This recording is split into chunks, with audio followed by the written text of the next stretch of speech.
I believe setting up a support group, even if it's the personnel in the VA, even if it's the counselors up here in the school, even if it's friends, I mean, because even if it's the service members you even used to work with, even though it's a little different now that you're a civilian. And so, but it's more like you have to have it, because it's like, once you lose that motivation, like, oh my gosh, I don't want to get up, you may fall into the brink area where it's like, you know what, I ain't got nothing else to live for. And so it's just, because that was one of the issues that I was battling with. It's like, what do I got left to live for? I'm not in the service. I'm not doing this. A lot of things is not coming my way. I don't know how this is working. I don't know what to go forward, how to go forward. The transition to college for students can be made much easier by them knowing what's available to them, knowing there's always someone there that they can talk to. They're not alone. There are other veterans here, and making sure that these veterans know about the Student Veterans Association. Something that could help, what I thought about before, that maybe before you get out the Army, if you know you're set to get out the military, they can have a program where they'll start getting you enlisted in the Army.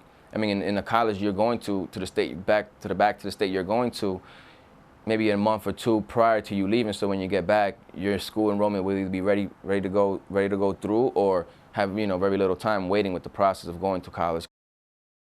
A recognition that we do have veterans among us, and not make them invisible. I think organizations or clubs for veterans, but also open to non-veterans.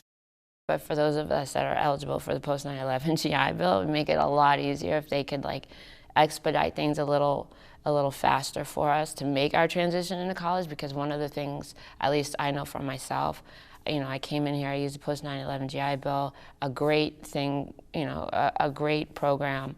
However, there's so many of us that are using it, and the time for the money and the funding to get to the school, and we're worried about that. I would say to the average veteran, you better take advantage of the benefits you're getting now, because this is not going to last forever. Guaranteed it's not going to last forever. One of the things that I see happening as we veterans, or as veterans transition back to stateside, is I see a real need for connectedness while at the same time staying separate. So you have to honor and explore what is needed by the individual. So we almost, you can't generalize the whole population. You almost have to reach out to individuals and test that. And I see this with some of our student veterans even, that sometimes there needs to be, because of what we've gone through as veterans, we're not necessarily as sensitive as we need to be to other veterans when they might be experiencing some crises and mental disorders or difficulties, in terms of reacclimation. So there needs to be a constant reminder for everyone that this transition period is not easy. It's like you've been away forever, and you're coming back, and the world looks different. People are different.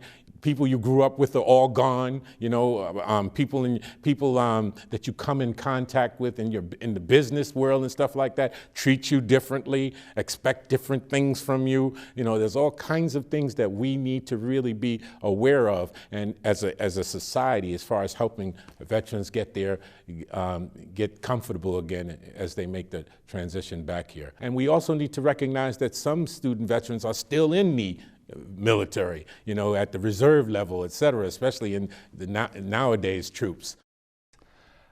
I think there needs to be a one-stop shop hub for vets. I think there needs to be an orientation for veterans only. So if you do have that point of contact, that experienced individual that at least has been around the military world, that can understand or at least comprehend a little bit of what we're saying, how we feel, how our approach is, that is such a big factor. It's a big difference, it really is, because it makes everything so much easier.